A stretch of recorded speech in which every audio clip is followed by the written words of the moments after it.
न चान्तर्न बहिर्यस्य न पूर्वं चापि न परं पूर्वापरं बहिश्चान्तर जगतो यो जगन्चया। जिसका न आदि है न अंत, जिसका न बाहर है न भीतर, जो जगत को जगत के समाप्त हो जाने के बाद भी बचा रहेगा, आज उसी कन्हैया को परब्रह्म परमेश्वर को पुत्र जानकर यशोदा मैया बांधने का प्रयास कर रही हैं। रस्सी आई एक तरफ, चूंकि उखल पर बैठे थे ना, तो उखरी में बांधे, उखल में बांधे, और जब कन्हैया के कमर में बांधना चाहा कि हाथ पतले थे तो हाथ में नहीं बांधा, कमर में। जब कमर में बांधने की बात आई तो कैसा हुआ? तदामवद्यमानस्य स्वार्भगस्य कृतागसः द्वयंगूलेन भूतेन असंधते न्यंच गोपिका। यहाँ पर सुखदेव जी महाराज ने परीक्षित महाराज से कहा कि हे राजन, जिस समय यशोदा ने उखल में बांधने के बाद कन्हैया के कमर में रस्सी बांधने का प्रयास किया तो 2 अंगुल रस्सी छोड़ पे द्वयंगूलेन भूतेन। अच्छा ये बताइए, श्रीमद् भागवत महापुराण में 3 अंगुल क्यों नहीं लिखा? या तो मैं कहता हूं, आप लोग भी कल्पना करो, अगर गांठ देने की बारी आई और 1 अंगुल छोट रस्सी हो जाए तो का गांठ दे लेबे? नहीं दिया जाएगा ना। तो फिर संख्या लिखने की क्या आवश्यकता थी? क्या लिखने की? ये भागवत का क्या रहस्य है? यहाँ ऐसा कौन सा रहस्य छिपा हुआ है? तो हमने प्रयास किया भक्तवृंदों, वास्तविक रूप में देखिए, भागवत आत्मा और परमात्मा का मिलन करा देने वाला है। आत्मा का परमात्मा से साक्षात्कार कराने वाला ये शास्त्र है।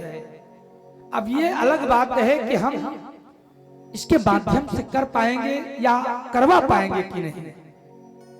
दोनों के लिए कह रहा हूं, श्रोता और वक्ता दोनों के लिए। भक्तवृंदों, हम नहीं कर रहे हैं। 4 अंगुल लिख दिया गया होता, 5 अंगुल लिखा होता, या 1 ही अंगुल लिखा होता, 2 अंगुल क्यों लिखा? द्वयंगूलेन भूतेन संधते न्यंच गोपिका। जब गोपी ने गट्ठी देने की युक्ति करी, 2 अंगुल रस्सी छोड़ दे। 2 अंगुल का मतलब भक्तवृंदों, मैंने इस पर जब शोध किया, विचार किया, भागवत दर्शन में गया, तो केवल एक बात पता चली, आत्मा और परमात्मा के बीच की दूरी भक्तवृंदों केवल 2 अंगुल की है। और इस 2 अंगुल की दूरी केवल 2 अक्षर के भाव को बनाकर, भाव बनाकर के ही आप दूरी को मिटा सकते हो, पहला कारण। दूसरा, 2 अंगुल लिखने का मतलब इस आत्मा और परमात्मा के जो बीच की 2 अंगुल की दूरी भागवत में बताई गई, भक्त और भगवान के बीच की जो दूरी 2 अंगुल बताई गई, यह केवल 2 अक्षर के सहारे ही मिटा सकते हो। कोई भी यज्ञ करो, अनुष्ठान करो, लेकिन ये शायद उसमें संशय हो जाएगा कि 2 अंगुल की दूरी मिटा पाओगे कि नहीं। जहां पर परमात्मा बैठा हुआ है, भगत पहुंच पाएगा भगवान के पास कि नहीं, कोई निश्चित नहीं है। लेकिन अगर मिट पाएगा तो केवल 2 अक्षर के सहारे। और इसी बात को उत्तर कांड में बाबा गोस्वामी तुलसीदास जी ने भी लिखा हुआ है, हम दिखा रहे हैं आपको। एक घड़ी आधी घड़ी आधी में कछुआ आधी। पहले घड़ी जानिए, ये ज्योतिष शास्त्र का विषय है इसलिए बता दे रहा हूं। 24 मिनट को 1 घड़ी कहते हैं, घड़ी कहते हैं। आधी माने 12 मिनट, आधी में कछुआ आधी माने 6 मिनट, 12 का आधा 6 होता है। तुलसी संगति साधु की अब कटई कोटिया परा। 6 मिनट में। अब हमारे आप लोगों का दिमाग न जाए, लेकिन मैं लॉजिकल था, मेरा वैसे बीए में कॉम्बिनेशन भी था, फिलॉसफी, एंशिएंट हिस्ट्री फिलॉसफी और संस्कृति ही मेरा कॉम्बिनेशन था। फिलॉसफी का छात्र जो ठहरा, मैं तर्क कर गया 6 मिनट में कैसे भगवान को पाया जा सकता है। यह शायद गलत है, आप लोगों की तरह मैं भी सोचना चाहता। फिर मेरे मन में विचार आया, सच बात तो यह है कि बाबा गोस्वामी तुलसीदास जी के एक एक वाक्य सत्य है, सिद्ध है, कोई गलत नहीं कर सकता, ये भी बात सत्य है। फिर विचार करना शुरू किया तो मुझे उत्तर क्या मिला। भक्तवृंदो 6 मिनट में 16 प्रकार की पूजा, अगर किसी आचार्य के पास जाएंगे, अगर इधर कोई कायदे का कर्मकांडी ब्राह्मण होगा, आचार्य होगा गंगा पार में, क्योंकि कहते हैं कि ये पुरानी काशी मानी जाती है हमारे आजा बाबा की जमाने में। पंडित सीताराम जी मेरे आजा थे, परपाजा थे, उनके पुत्र जानकी दास जी का मैं नाती हूं। तो जानकी दास जी मेरे बाबा थे, मेरे पिताजी साधु महाराज लक्ष्मी नारायण त्रिपाठी, हमारे काफी पारिवारिक जन यहाँ रहा भी करते हैं, तो ये काशी मानी जाती है। तो यहाँ पर तो अगर किसी के पास जाएंगे कर्मकांडियों के पास कि भैया सबसे उत्तम प्रकार की पूजा बता दीजिए, तो वो पंडित जी कहेंगे देखिए सबसे उत्तम प्रकार की पूजा है खोटसोपचारई पूजन विधान। खोटसोपचारई मतलब सोच रहे हैं 16 प्रकार की पूजा, आचमन पाद्य अर्घ से लेकर पुष्पांजलि तक, इसी को खोटसोपचारई पूजन, खोटसोपचारई है पूजन करना, सबसे उत्तम प्रकार की भगवान की पूजा बताई गई। अब लगे हम करना, अब 16 प्रकार की पूजा कितना जल्दी करवे तो 35-40 मिनट लगे, ऐसे कम न लागे। या तो तुलसीदास जी महाराज गलत है, लेकिन तुलसीदास जी महाराज गलत हो नहीं सकते। फिर 16 प्रकार की अगर शास्त्रों में लिखा है कि सबसे उत्तम प्रकार की पूजा 16 प्रकार की बताई गई है कर्मकांड में, यह भी असत्य नहीं है।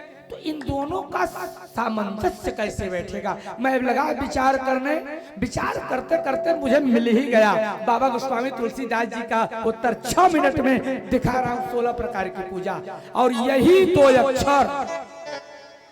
दो अक्षर आपको परमात्मा का साक्षात्कार करा सकती है। तुलसी, रहीम, कबीर, शूर, मीरा, रसखान, रैदास सब ने इसी मार्ग का अनुसरण किया हुआ है, बता रहा है।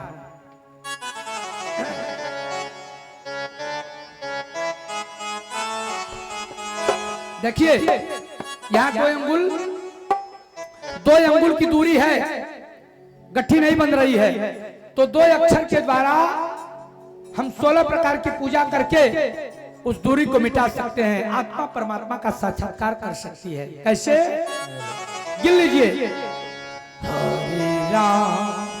हरे राम राम राम हरे हरे, 8 हुआ ना, हरे कृष्ण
हरे हरे हरे राम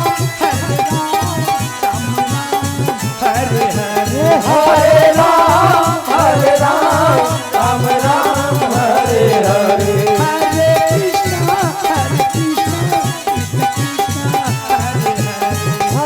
कृष्णा हरे कृष्णा कृष्ण कृष्ण हरे हरे हरे राम राम हरे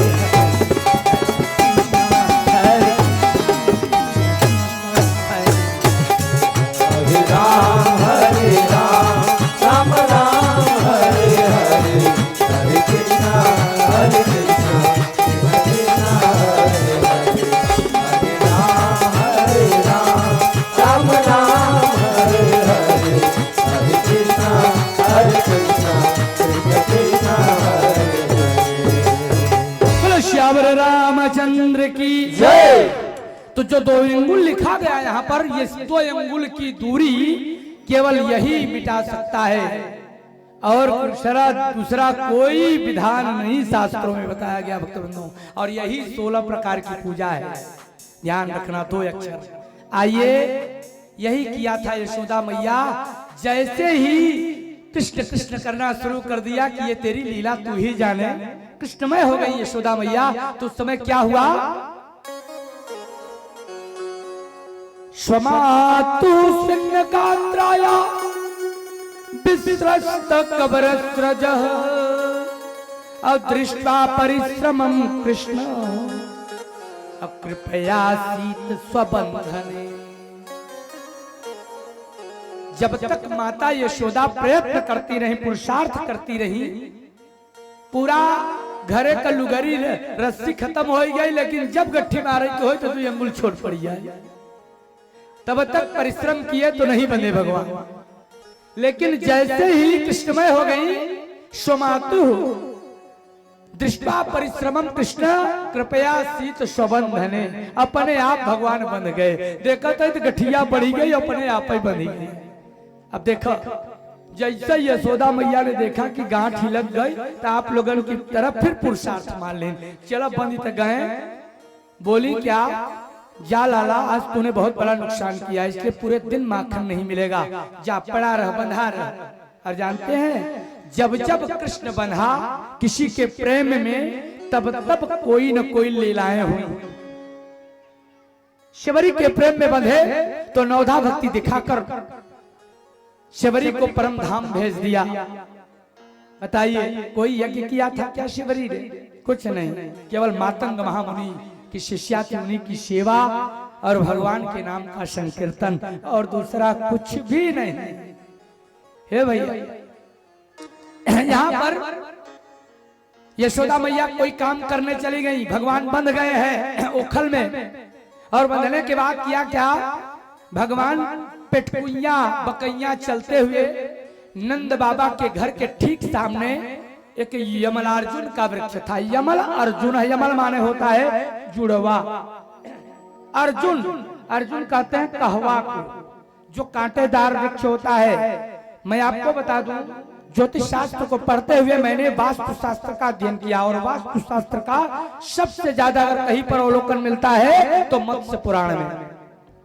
मत्स्य पुराण के अनुसार अगर आपके घर के आजू बाजू कांटेदार वृक्ष है तो सदा आप उससे पीड़ित होंगे। सबसे ज्यादा गृहस्वामी को दंड मिलेगा, उत्तरोत्तर पूरे परिवार को दंड मिलेगा। कांटेदार वृक्ष। और आज नंद बाबा के घर के ठीक सामने अर्जुन का वृक्ष, यमला अर्जुन, यमल अर्जुन है, यमला अर्जुन, यमल माने जुड़वा। भक्तवृंदों, तो भगवान ने क्या किया? नंद बाबा के घर के मतलब राजमहल के बाहर निकले, उस अब एक लगे हाथ और बता दूं आप लोगों को कि अगर कांटेदार वृक्ष हो तो कितनी दूरी पर हो तो आपके घर को असर नहीं करेगा, आपके काम की बात है। इसलिए बता दूं, जितनी आपके घर की ऊंचाई है, जैसे मान लीजिए एक तल है तो 11 फीट 10 फीट होगा, तो उसमें 2 का गुणा कर दीजिए। 11 फीट ऊंचाई है घर का तो 11 दूना 22। अगर मकान की नींव से 22 फीट की दूरी पर कोई कांटेदार वृक्ष है तो आपके घर पर असर नहीं पड़ेगा। 2 तल है तो 22 फीटों का, तो 22 गुना 44। समझ लीजिए। आइए कथा पर। कन्हैया पेटकुइया चलता हुआ यमलार्जुन के बीचों बीच निकल गया है, जुड़वा वृक्ष के बीचों बीच। भगवान तो निकल गए लेकिन वो उखल फंस गया, जरा सा इशारा कर दिया और वो वृक्ष धराशायी हो गया। वृक्ष में से सुंदर 2 यक्ष निकले, यक्ष सुंदर पुरुष।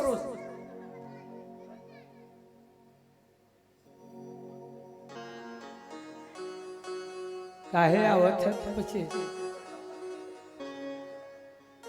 चलिए भक्त बंधु, भगवान ने इशारा किया और वृक्ष जब धराशायी हो गए तो उसमें से 2 सुंदर यक्ष निकले। उन दोनों ने प्रार्थना करी भगवान की और अपनी व्यथा को कथा रूप में सुनाना शुरू कर दिया। वो व्यथा कथा कैसी है सुनिए आप लोग, जरा सा सारांश सुनिए। रुद्रस्यानुचरौ भूत्वा सुदृप्तौ धनदात्मजौ कैलासोपमने रम्ये मंदाकिन्यां मदोत्कटौ। का भगवान, सतयुग का टाइम चल रहा था, सतयुग की बात है, ध्यान रखना आप लोग। सतयुग का समय था। एक बार की बात है, हम दोनों कुबेर के पुत्र हैं। हम दोनों का नाम है नलकूबर और मणिग्रीव। हम दोनों कैलाश पर्वत के पास मंदाकिनी नदी में नग्न होकर पहले शराब पी, उसके बाद अप्सराओं को भी शराब पिलाया। पिलाने के बाद उनको भी निर्वस्त्र कर दिया और उसके बाद जल क्रीड़ा करना शुरू कर दिया। नशे में और आदमी क्या करेगा, उन्मत्त हो जाएगा। मैं अपने से नहीं कहता, ध्यान रखना। बारुणी मधुराम पीत्वा अमदा घूर्णित लोचनऊ। जब शराब गांजा पीले थ मनई तखिया नाचे लागत तो ननो का नाचे लागा। अब स्त्री जनैरनुज्ञायद भिश्चैरतु पुष्पिते बने। जहाँ सुंदर सुंदर वन प्रदेश था वहीं मंदाकिनी में निर्वस्त्र कर हम अप्सराओं के साथ जल क्रीड़ा करना शुरू कर दिए। अभी कुछ ही टाइम बीता था, बहन शांत हो जाओ। अभी कुछ ही टाइम बीता था कि भक्त नारद आकाश मार्ग से जा रहे थे, उनकी दृष्टिपात हो गई हम पर, माने हमको देख लिया, हमारे कुकर्मों को देख लिया। नारद जी आए। नारद जी मार्गदर्शक हैं, बिगड़े हुए मनुष्य को मार्ग दिखाना, सही चाल चलाना, ये नारद का काम है। नारद जी आए और कहा, अरे कुबेर पुत्रों, तुम लोग धन के मद में इतने पागल हो गए हो कि पहले शराब पी रखी, फिर स्त्रियों को पिलाया और उसके बाद इनके साथ जल क्रीड़ा कर रहे हो, महापाप। निकलो मंदाकिनी नदी से क्षमा मांगो। लेकिन हे प्रभु, ये कथा सुना रहे हैं ना नलकूबर मणिग्रीव, काहे प्रभु, हम लोग मदिरा में उन्मत्त होने के कारण नारद जी का उपहास कर बैठे और हम बोले, भैया मणिग्रीव देख रहे हो इस ब्रह्मापुत्र नारद का, ये हमारे साथ स्त्रियों को देखकर उसमें प्रसन्नताप की अग्नि में जल रहा है, इससे कह दो हमारी तरह जाकर एक सुंदर स्त्री को अपने साथ रखकर रमण करे, स्त्री सुख भोग करे।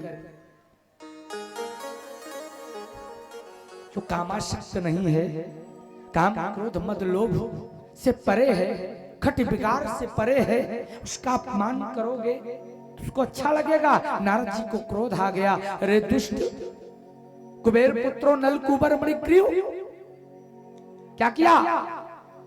तो दृष्टा मदिरान्मतौ और श्रीमदान्धौ सुरात्मजौ तयोरनुग्रहार्थाय और शापम दास्यन इदम जगौ। श्राप दे दे, बोले जाओ, अरे कुबेर पुत्रों, तुम लोगों ने जड़वत परिचय दिया है। जड़वत मूर्ख नहीं, मूर्ख से नीचे जड़ होता है। तुमने जड़वत परिचय दिया है, इसलिए कुकाष्ठ योनि में चले जाओ। हेलो, सही हो जाएगा।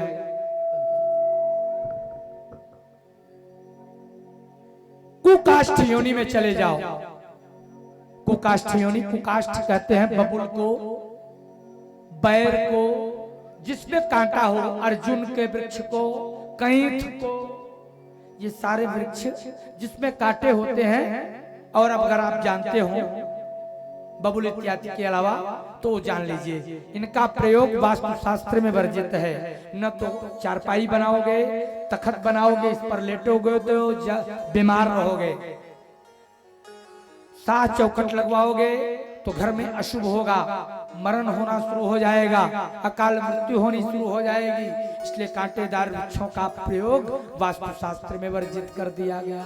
इसलिए कह दिया जाओ कुकाष्ठ योनि में चले जाओ, खराब लकड़ी की योनि में। जानते हैं क्या हुआ भक्तों? जैसे श्राप दिया नलकूबर, बोला महाराज हे भगवान, नारद जी ने जब श्राप दिया तो श्राप ही देत हमारी नशा उतर गई। हम दौड़े दौड़े गए नारद जी के चरणों में गिर पड़े, क्षमा करें प्रभु, हमें क्षमा कर दें, हमसे भूल हो गई, हम नशा में थे। तब उन्होंने हमारे ऊपर दया करके श्राप को थोड़ी कम कर दी। कहा देखो तुमने पाप तो बहुत किया है, फिर मेरा अपमान किया, लेकिन तुम्हें समझ आ गई है, इसलिए जाओ पूरे सतयुग, त्रेता, द्वापर का पूरा पड़े रहोगे तुम इस जड़ योनि में। जब द्वापर के अंत में परमात्मा ब्रह्म 16 कलाओं से पूर्ण ब्रह्म के रूप में पृथ्वी पर आएंगे, कृष्ण रूप में, वही तुम्हारा उद्धार कर सकते हैं। हे प्रभु, द्वापर का अंत चल रहा है, आप मृत्यु लोक में आए हो और आज आपने हमारा उद्धार कर दिया। सतयुग त्रेता यानी मर्यादा पुरुषोत्तम राम ने भी उद्धार नहीं किया, क्योंकि 16 जब तक पूर्ण ब्रह्म नहीं आता, इनका ऐसे पापी का उद्धार नहीं हो सकता था। समझिए भक्तवृंदों, इतनी बात कथा कहने के बाद और आज आपने हमारा उद्धार कर दिया, और उसके बाद कथा सुनाने के बाद एक अध्याय श्रीमद् भागवत महापुराण के 10वें स्कंध पूर्वार्ध के 11वें अध्याय में भगवान की स्तुति करते हैं नलकूबर और मणिग्रीव। और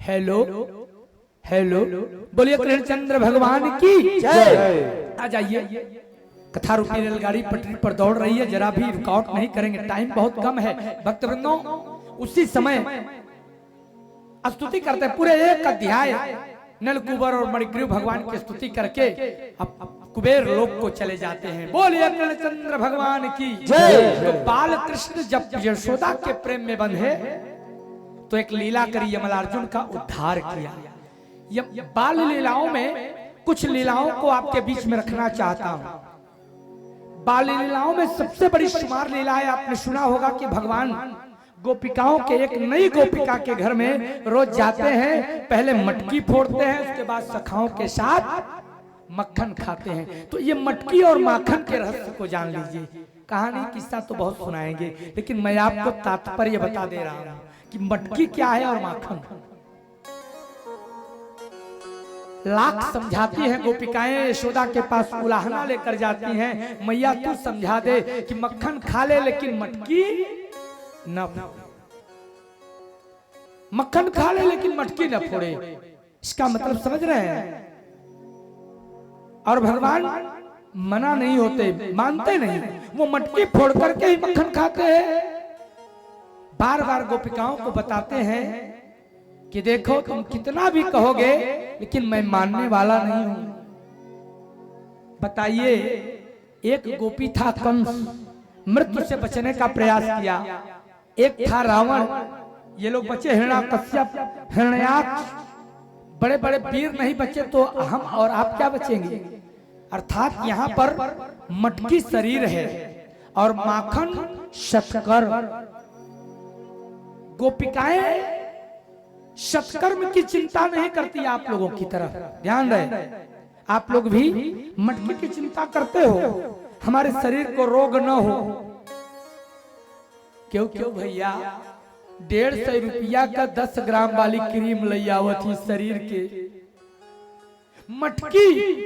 मटकी की चिंता आप लोगों को है, लेकिन सत्कर्म की चिंता नहीं है गोपिकाओं की तरह। और यही हाल गोपिकाओं की है। जबकि भगवान बार बार मटकी माने शरीर फोड़ करके ही मक्खन खाएगा। एक दिन ये नश्वर शरीर जो मटकी स्वरूप है ये फूटेगा और इसमें जो सजोया हुआ है आप लोगों ने सत्कर्म करके लाल प्रताप पाणे की तरह पितरों के ऋण से मुक्त गया श्राद्ध करके जुटाया हुआ है, इसी सत्कर्म का पान भगवान करने वाले हैं। मटकी फोड़ देंगे, ये मटकी पुनः इसी मिट्टी में मिल जाएगी। इसलिए गोपिकाओं की तरह मटकी की चिंता करना छोड़ो, सत्कर्म की चिंता करो। बार बार भगवान एक नई गोपी के घर में, अब देखा कबो कौनो गांव में क्यों मरता, कौनो गांव में क्यों मरत बा, और मटकी फोड़ करके भगवान गायब हो जाए। सत्कर्म का पान किए, अगर दुर्गंध युक्त कुकर्म है तो उसका पान नहीं करेंगे। इसलिए सत्कर्म की चिंता करो, मटकी की चिंता बंद कर दो। सत्कर्म यानी मक्खन रूपी सत्कर्म। यहां पर एक बात और बताऊंगा आप लोगों को तुलना करा करके। आज भी देख लीजिए, मटकी किसी कुम्हार के यहाँ जाओगे तो 20 रुपए 50 रुपए में मिल जाएगी मटकी की कीमत। और मक्खन आज भी महंगा है, लेकिन हम लोगों को समझ में नहीं आता। हम लोग मक्खन रूपी सत्कर्म की चिंता नहीं करते, इस शरीर रूपी मटकी की ही चिंता में जीते हैं। और चिंता करते करते एक दिन मटकी फूट जाती है, फिर सत्कर्म भी हमारे पास नहीं होता जो कन्हैया पान करने वाला है। तो भक्तों, अगर आपको परमपिता परमेश्वर की प्राप्ति करनी है तो आज कन्हैया गोपिकाओं को बार बार ये बता रहा है, द्वापर युग के अंत में यह संदेश दे रहा है कि गोपिकाओं, इस शरीर रूपी मटकी की चिंता छोड़ो, सत्कर्म की चिंता का। तो मटकी और माखन का रहस्य मात्र इतना ही है। आगे बढ़िए। भगवान को अब हम किशोर ब्रह्म की ओर ले चलेंगे। बाल्यावस्था यानी 12 वर्ष के ऊपर भगवान हो रहे हैं। इसमें तमाम लीलाएं करी हुई हैं। एक बहुत बड़ी लीला है भैया, सबसे बड़ी लीला चीर का चुराना। चीर का चुराना नदी के किनारे। इसमें काफी लोगों को भ्रम होता है कि भगवान कृष्ण जाकर गोपिकाओं का चीर, भगवान कभी किसी के वस्त्र चुरा सकता है? तो चीर हरण का प्रसंग आपको सुनाना चाहता हूं एक नए अंदाज में। भक्तों, एक दिन की बात है, भगवान उस समय करीब 12 से 16 वर्ष की अवस्था में थे। गोपिकाएं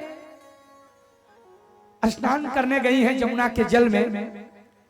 पूरे वस्त्रों को उतार कर नदी के घाट पर रख दिया और निर्वस्त्र होकर जल में प्रवेश कर जाती हैं। स्नान करने लगी और स्नान करते करते वो भूल गई कि हमारा वस्त्र वहां पर है कि नहीं। तब तक कन्हैया आया और उन वस्त्रों को लेकर कदम की डाल पर चला गया। जब गोपिकाएं स्नान कर चुकी, घाट की ओर निहारा, देखा एक भी वस्त्र नहीं। पहले तो सोचा कोई बंदर आया क्या, लेकिन बंदर आया होता तो 2-4 ले जाता, एक आध दो तो छोड़ता, लेकिन पूरे के पूरे गायब। भक्तवृंदों, इधर उधर देखने लगी जल में से ही, तो देखा कि कदम की डाल पर कन्हैया बैठा हुआ है और बंसी लेकर बैठा हुआ है। पुकारना शुरू किया, ऐ कन्हैया, हमें लगता है हमारे वस्त्रों को लेकर तू चला गया है, हमारे वस्त्रों को घाट पर रख दे और रख करके यहां से चला जा। बड़ा सुंदर प्रसंग है और इससे आप लोग का बहुत बड़ा भ्रम दूर हो जाएगा। भक्तों, गोपिकाएं मांगती हैं वस्त्र को, लेकिन कन्हैया वस्त्र नहीं देता। कहा नहीं, जैसे तुम लोग गई हो उसी प्रकार से वापस चली आओ। इसका आध्यात्मिक अर्थ बताऊंगा आप लोगों को। जिस प्रकार से गई हो जल में उसी प्रकार से वापस आना होगा। कहा नहीं, हम लोग निर्वस्त्र हैं, हम बगैर वस्त्र के कैसे बाहर आएंगे, तुम चले जाओ, तुम पुरुष हो यहाँ। कहा मैं जाने वाला भी नहीं हूं और न तो तुम्हारे वस्त्र को दूंगा। गोपिकाएं रोने लगी, कन्हैया इतनी ज्यादती न कर, हमारे शरीर पर एक भी वस्त्र नहीं है, हम कैसे बाहर आएंगे। और इतनी देर हो गई, घंटों लग गई, लेकिन कन्हैया दे नहीं रहा है वस्त्र। बार बार विनय कर रही हैं गोपिकाएं। इसका आध्यात्मिक तर्क जान लीजिए। पहला अर्थ यह है कि परमात्मा ने कहा गोपिकाओं से कि जैसे तुम लोग गई हो वैसे आना होगा। अर्थात इस संसार रूपी नदी में, इस संसार रूपी सागर में आप आत्मा शरीर के साथ नहीं आती, शरीर यही निर्माण होता है। और जब आत्मा जाने लगती है तो निर्वस्त्र ही जाती है, निर्वस्त्र आती है और निर्वस्त्र ही जाती है। तो पहला तर्क ये, परमात्मा कह रहा है कि हम वस्त्र नहीं देंगे, तुम निर्वस्त्र गए हो, आत्मा शरीर के साथ कोई आज तक गया है नहीं। तो आत्मा के साथ शरीर नहीं है, शरीर माने चीर माने वस्त्र। और भगत क्या चाहता है, आप लोग क्या चाहते हो कि हमारा शरीर आत्मा के साथ सदैव रहे। गोपिकाएं कहती हैं हम बिना शरीर के नहीं आएंगे, आत्मा, यहाँ आत्मा और परमात्मा के मिलन की बात है। दूसरा तर्क, भक्तवृंदों, भगवान वस्त्र नहीं दे रहे हैं और गोपिकाएं रो रो कर मांग रही हैं, कर रही हैं हमारे वस्त्रों को दे दें। जैसे भरी जवानी किसी की पत्नी मर जाए, किसी का पुत्र मर जाए, किसी बहन का पति मर जाता है तो छाती पीटे चाहे सर पीटे, लेकिन ये शरीर रूपी चुनरी भगवान वापस नहीं करते। जैसे कोई किसी बहन का पति के मर जाने पर वो विलाप करती है, आज उसी प्रकार विलाप कर रही है हमारी गोपिकाएं कि हमारे वस्त्र वापस कर दे। हमारे पति बिगड़ेंगे, कहाँ थी, हमारे पिता बिगड़ेंगे, इतनी देर कहाँ थी, दोपहर हो गई, हमारे वस्त्र दे दे कन्हैया। लेकिन नहीं देते तो आप लोगों की तरह गोपिकाएं लालच दे रही हैं। जब देख लिया कि ये वस्त्र नहीं देगा तो गोपिकाएं कन्हैया को लालच दे रही हैं। क्या लालच दे रही हैं, जरा सा आप लोग भी सुन लीजिए।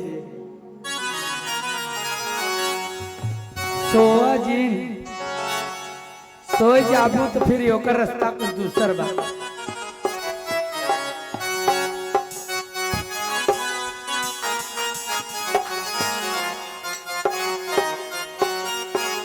जैसे आप लोग किसी अपने चहेते के मर जाने पर विलाप करते हो और पूरा सर्वस्व 10-20-50 बीघा खेत हो, सोना चांदी हो, लेकिन तब भगवान चुनरी नहीं देते, शरीर न वापस नहीं करते। वैसे ही गोपिकाओं की चुनरी भगवान वापस नहीं कर रहे हैं। तो कैसे कह रही है वो, जल में से विलाप, मेरी दे दे चुनरी नंदला। आप लोग भी साथ में गान करना, मेरी दे दे चुनरी नंदला, सवेरे तक आऊं, मेरी दे दे चुनरी नंदला, सवेरे तक आऊं।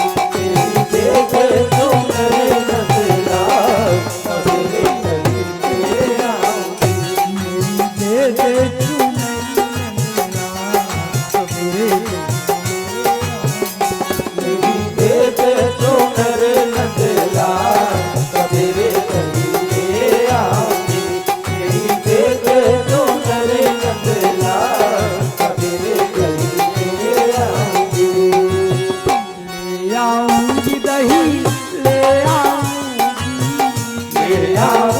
दही ले आऊंगी दही ले आऊंगी ले आऊंगी दही ले आऊंगी दही ले आऊंगी ले आऊंगी दही ले आऊंगी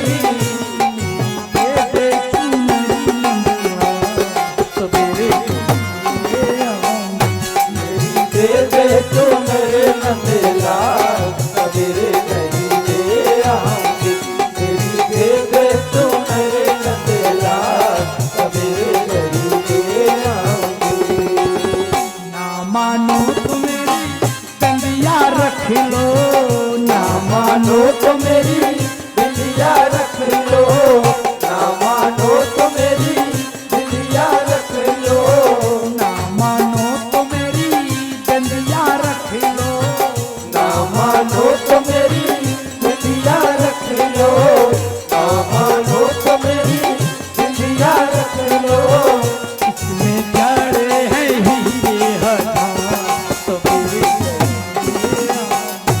इसमें जाड़े हैं हीरे हजार सवेरे दही ले आऊंगी इसमें जाड़े हैं हीरे हजार सवेरे दही ले आऊंगी तेरे चुनरी सवेरे ले आऊंगी मेरी दे तो मेरे नंदलाल सवेरे दही ले आऊंगी तेरी दे तो मेरे नंदलाल सवेरे दही ले आऊंगी ना मानो तो मेरा झुमका रख लो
लागे हैं घुंघरू हजार, सवेरे नहीं ले आऊंगी। जिसमें लागे हैं घुंघरू हजार, सवेरे नहीं ले आऊंगी। ले आऊंगी दही, ले आऊंगी, ले आऊंगी दही, ले आऊंगी, ले आऊंगी दही, ले आऊंगी। मेरे दे तुम्हारी मंदिरा, सबेरे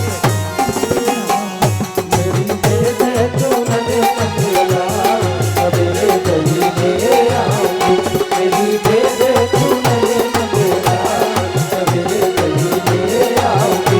मेरी दे दे चूनने मंगला, सवेरे दही ले आऊंगी। मेरी दे दे चूनने मंगला, सवेरे दही ले आऊंगी। मेरी दे दे चूनने मंगला, सवेरे दही ले आऊंगी। चंद्र भगवान की जय। गोपिकाओं ने सब कुछ जितना उनके पास था, दही, बेंदिया, पायल, सब कुछ कन्हैया से कह दिया कि दे दूंगी, लेकिन मेरी चुनरी वापस कर दे।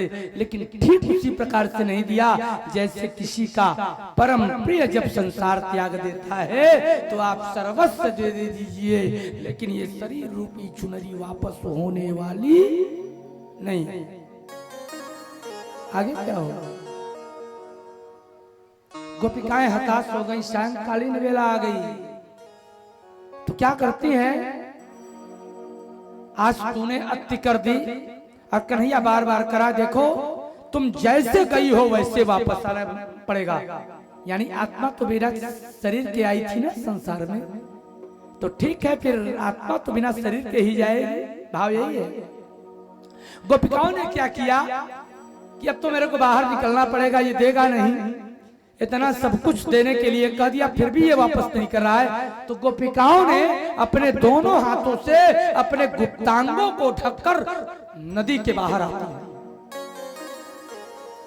भागवत महापुराण।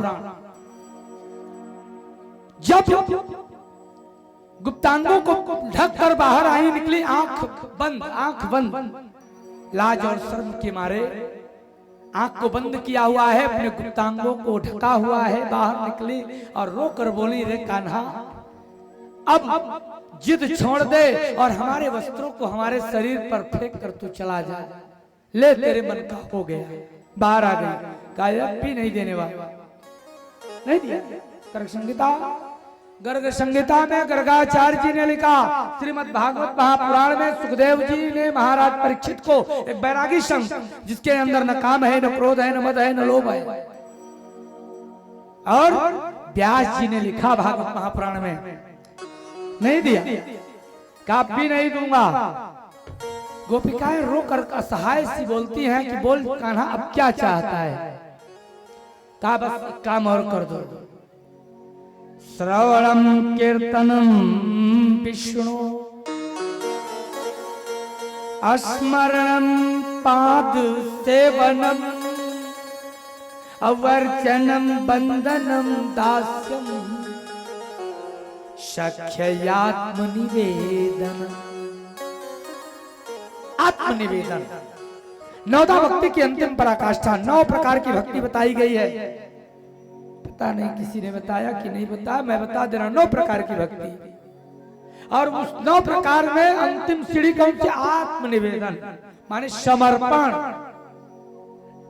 समर्पण भक्त वृंदों, the reference of the love, प्रेम की परिभाषा, प्यार, प्रीति और प्रेम।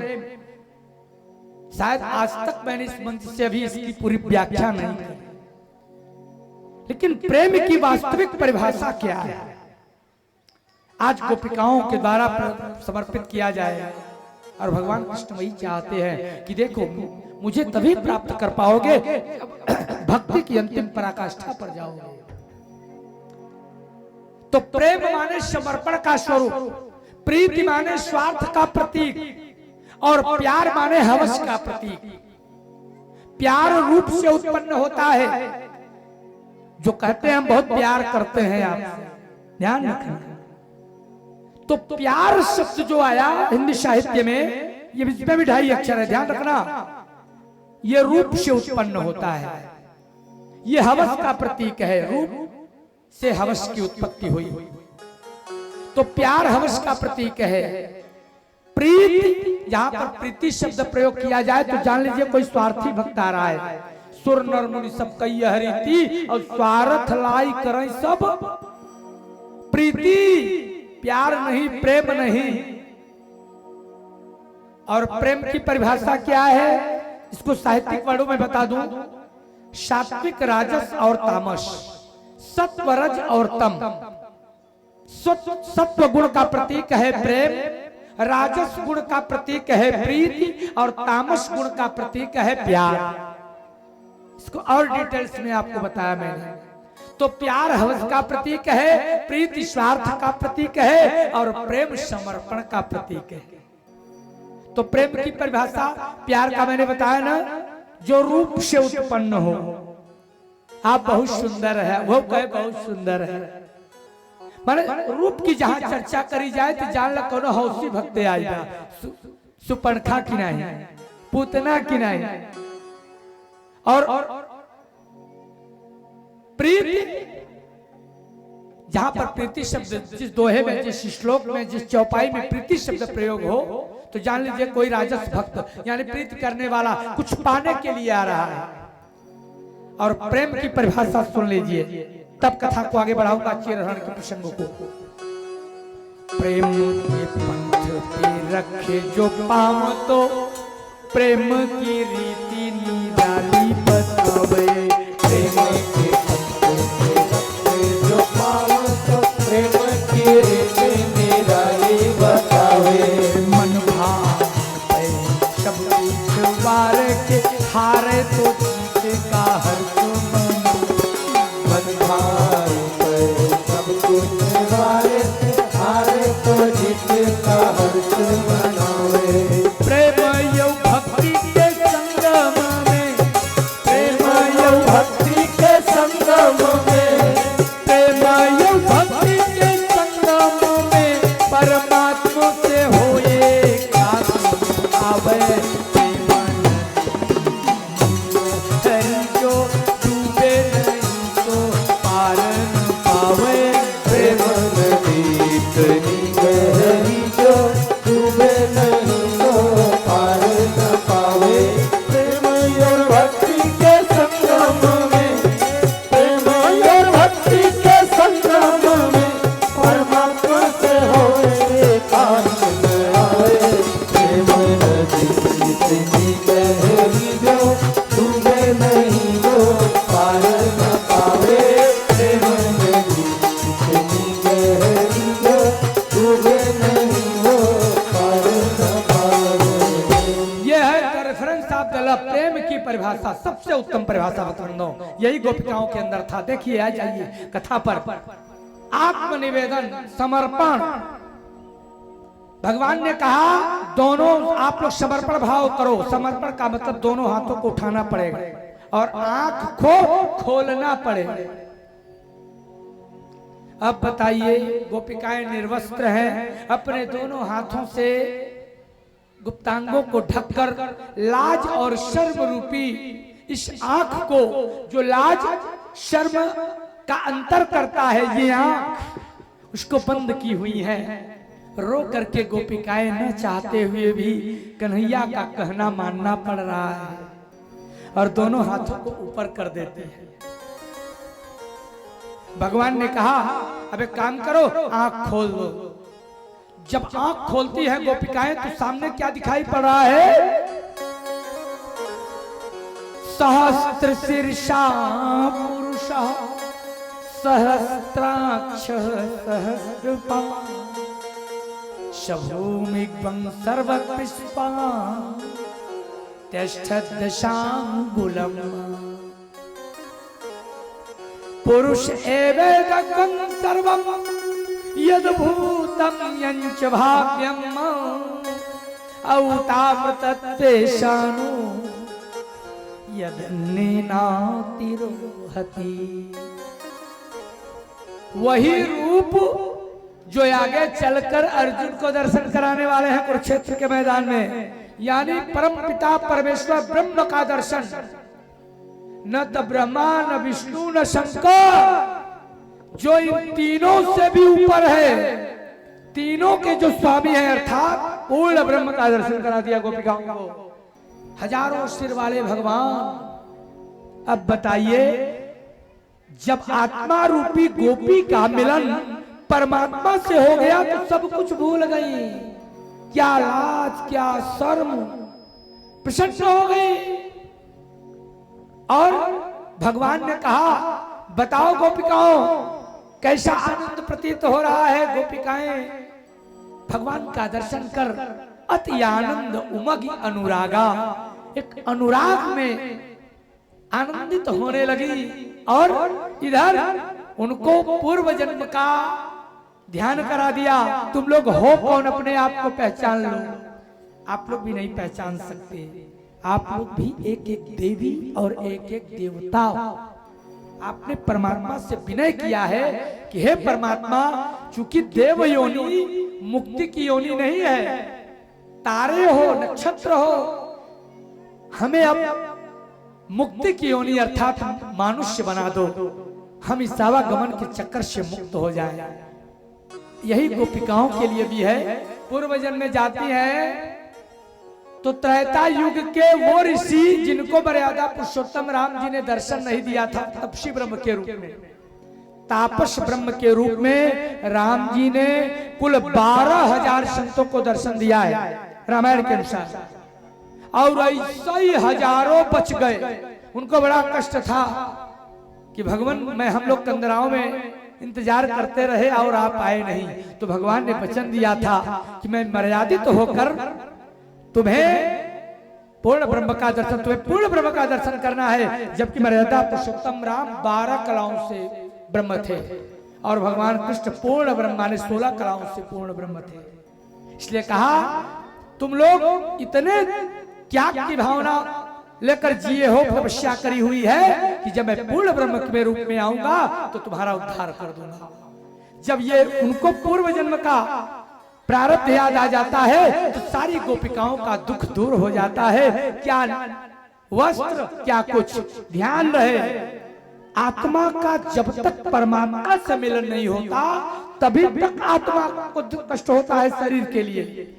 जन्मत मरत दुसा दुख होई, जब शरीर को आत्मा छोड़ता है तो आत्मा को बड़ा बहुत पीड़ा होती है। लेकिन जैसे ही वह सत्कर्म अगर किया है, परमात्मा के पास पहुंच जाता है तो सब कुछ भूल जाता है। और जो परिजन उस आत्मा के लिए रोते हैं, प्रसन्नता पूर्वक श्राद्ध नहीं करते, तो उनके ऊपर रुष्ट हो जाते हैं कि बताइए, मैं आ गया भगवान के पास, फिर भी ये हमारे लिए परेशान है, फालतू में परेशान है। इसलिए सत्कर्मियों के लिए ज्यादा रोने की भी आवश्यकता नहीं है। ये आत्मा तभी तक कष्ट में होते हैं जब तक परमात्मा से मिलन नहीं करती। परमात्मा से मिलने के बाद जैसे गोपिकाओं का दुख दूर हो गया, वैसे ही आत्मा का दुख दूर हो जाता है। आ जाइए भक्तवृंदो, तो आज गोपिकाओं का दुख दूर हो गया।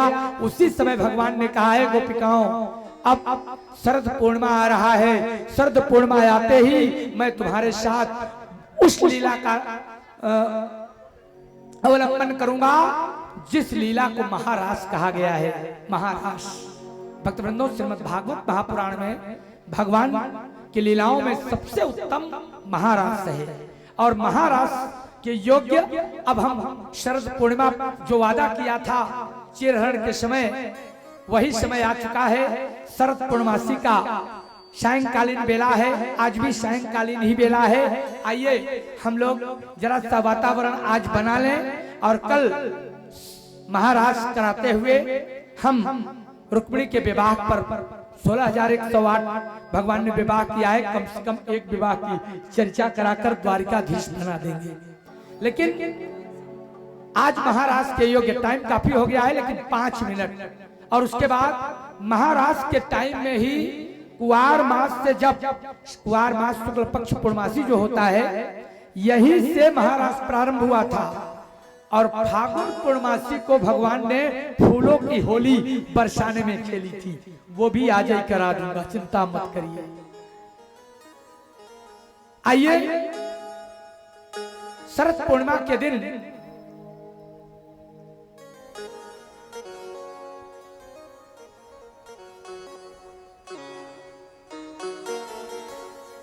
शरद पूर्णिमा के दिन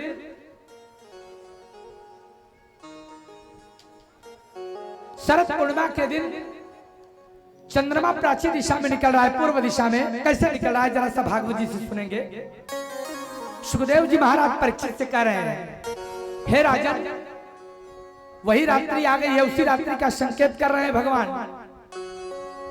भगवान पिता रात्रि अवसर दो फुल्ल मल्लिका बीक्षरंतु मनश्चक्रे योग माया उपासिता। भगवान कृष्ण शरद पूर्णिमा की रात्रि को आज योग माया का सहारा लिए, वही अष्टभुजी, और उनकी कृपा से सारे वन प्रदेश में रंग बिरंगे पुष्प खिल उठे। नवंबर का महीना माने कार्तिक प्रारंभ, कुआर की पूर्णमासी, फूलों का टाइम ऑफ द फ्लावर, फूलों का समय। भक्तवृंदों, आज रंग बिरंगे पुष्प जब खिल उठे, सायंकालीन बेला है, उस समय पूर्व दिशा में कैसे चंद्रमा निकल रहा है। तडोडुराज ककबु करेर मुखम अप्राच्यापिलिम पन्नरुणेन तेजसा साचर्षणी नाम उद्गाक्षुषो मृजन अप्रियः प्रियाया इव दीर्घ दर्शन। एक ऐसा उदाहरण दिया हुआ है भगवान सुखदेव जी ने, जरा सा मन में पाप मत लाना, नहीं नरक में जाओगे, कोई बचा नहीं सकता। एक बैरागी संत जो कामादि दोषों से कोसों दूर है, आज श्रृंगार रस की अंतिम पराकाष्ठा बता रहा है।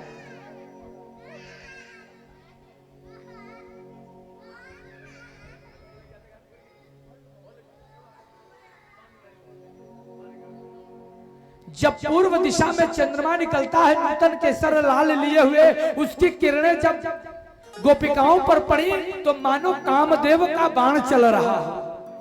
तो इस गोपिकन की स्थिति कैसन भाई जानते हैं। सोचर्षणी नाम उद्गाक्षुषो मृजन अप्रियः प्रियाया इव दीर्घ दर्शन।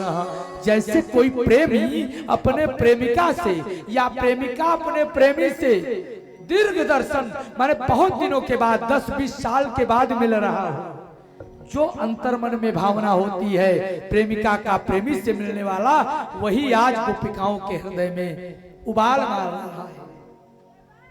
सचर्षणी नाम उद्गाक्षुषो मृजन और प्रियः प्रियाया इव दीर्घ दर्शन। दृष्टा कुमुद्वंत मखंड मंडलम और रमाननाभं नवकुमार बनम चतुर्थ कोमल गोभिरंजितम और जगो कलाम्बाम दिशा मनोहरा।